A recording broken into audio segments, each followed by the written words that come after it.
from the whale's blowhole like a supersonic jet. And below me, the ocean became a sheltered bay studded with wild shapes. You will be amazed as my epic journey unfolds. For here, it was about to take a most unexpected turn. And it happened like this.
It was a beautiful but deadly wasteland.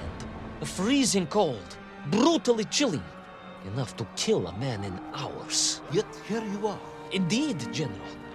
An impoverished childhood playing in the streets of Omsk during those bitter winters had made me hardy. I thought you said you grew up in Altai. Ah, General, the life of a poor toy maker's family.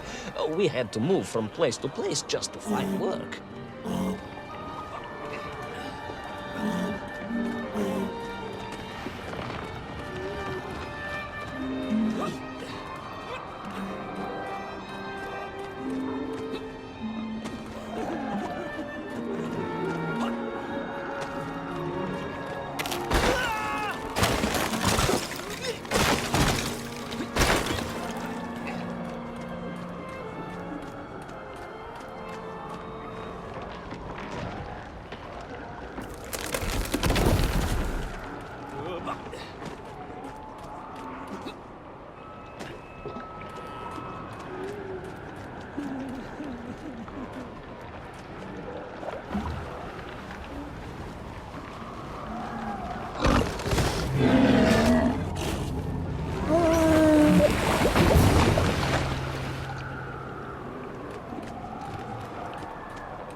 Sannikov land, eh?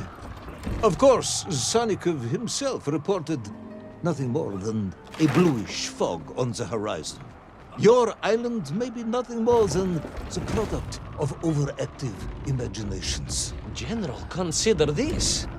Imagine taking a simple peasant, a pig shepherd, for example, and telling him one day humans would fly around the earth beyond the sky. He would say you were stark raving mad, Saldaphon, a ridiculous Kazyol Baradati, a buffoon stuffed into a military uniform, a pridurak, a chuchela tuparile. This peasant of yours had better watch his mouth if he doesn't want to spend his holidays in Sovietsky.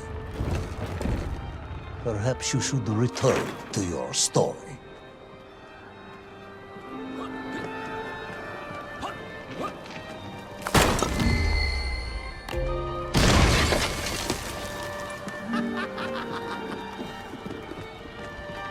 There in the cliff, I could not believe it. A hairy elephant, trapped and frozen in the ice. A mammoth? No, General, a hairy elephant. Who would think such a thing could be?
Trudged onwards through the blizzard, one foot grimly in front of the other, blinded by the snow, my nose becoming quite blue, my thoughts of home crushed under the weight of the plummeting temperature. I am bored, Ivan Ivanovich, and sick to my teeth of listening to this rubbish. Let us speak plainly now. You will tell me where my bomb is, or I will have you shot. I am just getting to that, General. Shot! Comrade Primal! Shot with real bullets, fired from a real gun, not some ludicrous Bultavia about lost cities and dinosaurs and mink and mammoth. It was a hairy elephant. No! I will not tolerate any more! Where is the bomb, Ivan Ivanovich? Where is little Orpheus? It was right there. What? It was there. At least I realized it must be. Where? There? On Sannikov land? Yes, General. Because as the storm began to clear, I realized with a strange excitement and trepidation that I was not alone on Sannikov land.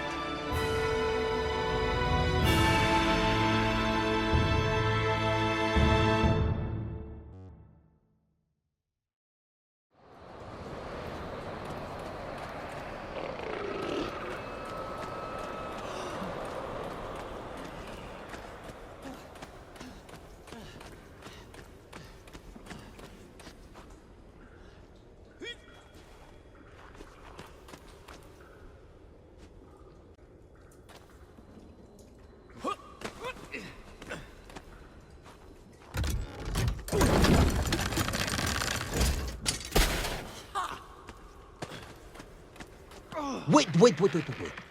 Go back. You say these lifeboats came from Zarya?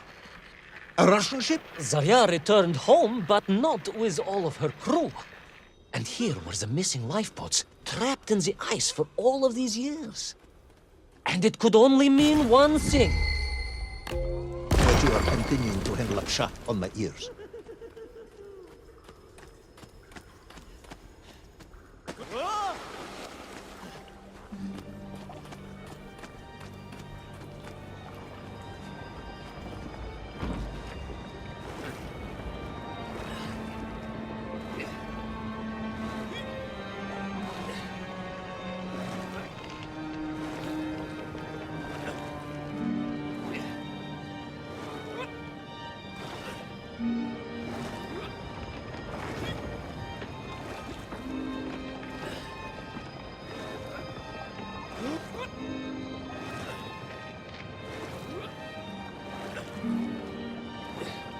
Baron Edward von Toll. Of course, I remember reading about his tragic expedition at school. We were taught he had died a hero's death out on the icy wastes, searching for Sannikov land. Yet what if, in doing so, he had sailed accidentally into the interior, deep below the crust of the world? A fellow citizen of the surface. I had to try and find him.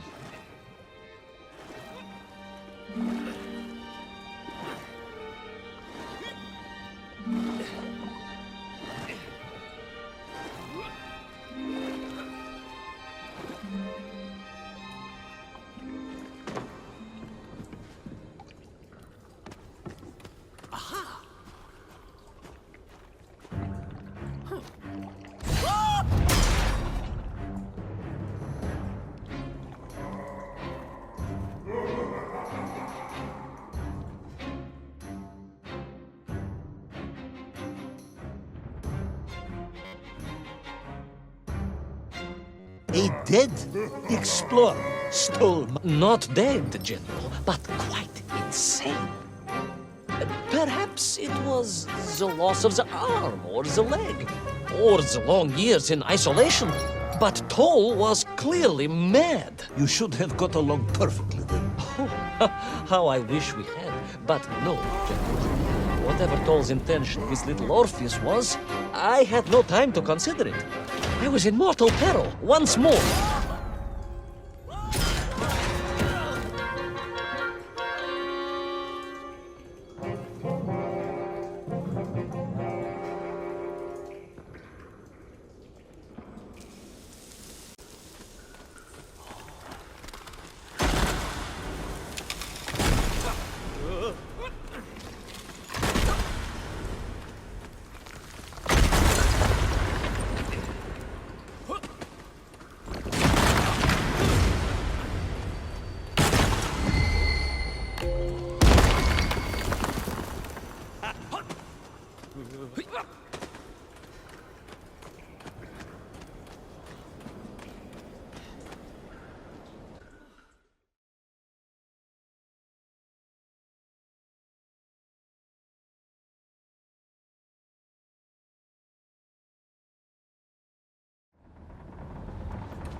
So, you believe that Toll had somehow enslaved the Sannikov and bent them to his will? I do, General. It was obvious. Why else would they serve him? And how else could they be so different from their free comrades? These odd helmets they wore, it was the science of our times. No doubt about it. Although fused with some strange crystal technology I could not recognize. To be honest with you, it didn't seem appropriate to stop and ask them.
this stone.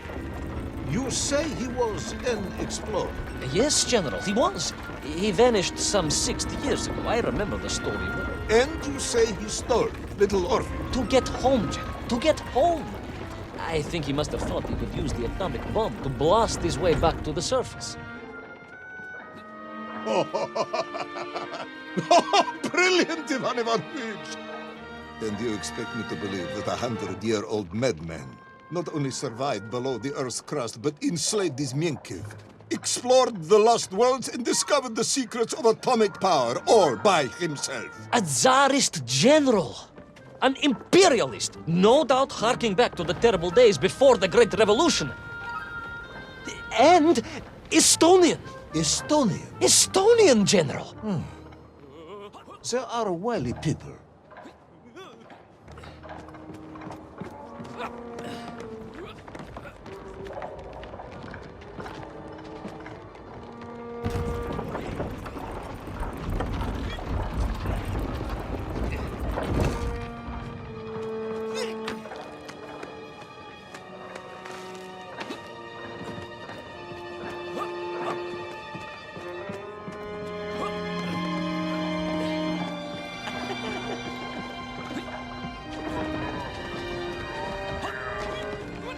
The slave mines stretched away into the distance. And I sometimes wondered if I would ever find my way out. But I never gave up, General. Of course you didn't. You are a hero, Ivan Ivanovich. No, General. No. I am no hero. I am a simple toymaker's son from Tomsk. Omsk. General? Omsk. You said Tomsk. I said Omsk. You said Tomsk. General, I think I am well aware of the city of my birth. Perhaps all the moving around as a child confused you.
On we flew across the deserted, frozen plateau.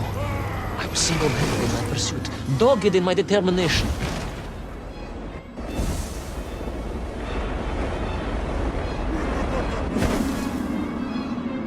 I would take back little Orpheus and prevent Toll from detonating the bomb. Ah, you are as humble as ever, Tavares. Well, General, you are a great military leader, a great strategist, whereas I am simply the humble son of a watch toy maker, and driven by patriotic fever with no regard for my own safety. I rushed blindly on.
courageous yet unfortunate hero drown in the depths of an inhospitable frozen sea? Will he thaw out in time to prevent Tull from detonating the bomb? Will the general holiday in Omsk next year? Or Tomsk? Or perhaps both? What exactly is the difference between a mammoth and a hairy elephant? All of these questions and more should almost certainly be answered in the next exciting episode of Little Orpheus!